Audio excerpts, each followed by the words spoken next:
Sarong-harong sa Pili, Camarines Sur totally damaged, makalihis na masulo. Napabaya ang pigluluto kausa subuot kan kalayo. Mantang dump truck na may kargang quarry aggregates nasulo sa Tabaco City. Ang detalye, aramunta sa pagtutok live ni Chris Novelo. Chris?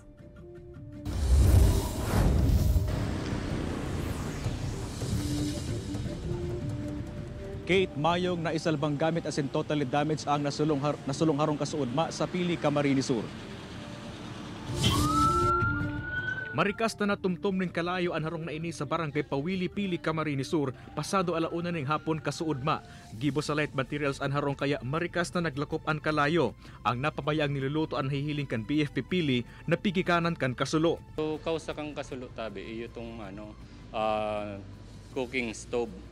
So napag-araman na nagluluto so taong duman and then medyo nagpanic and so napabayaan na. Ansaro sa nakaisar sa harong na si Oli da inya tunay na pangaran inabutan kan GMA Regional TV Balitang Bicolandia na naghanap kan sa iyang mga gamit sa eskwela na pwedeng mapakinabangan pa. Istorya kaini maisubot siya sa indang harong kan mangyari ang insidente. Wala. Sayang. Sa datos kan BFP Pili po Enero hasta sa presente, suminakat na sa 14 ang structural fire sa Banwaan.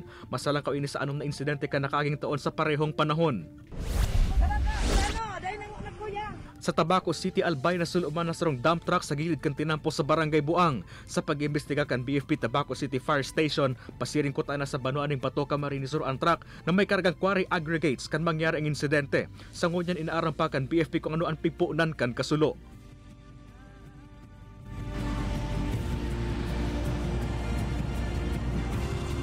Kate, maski iyo ang mga nagiging kausakan kasulo paurutro man ang pagirumdom kan Bureau of Fire Protection sa publiko na magpasiguro asin rigmat nganing makalikay sa mga siring na insidente. Kate? Jos Mabalos, Chris.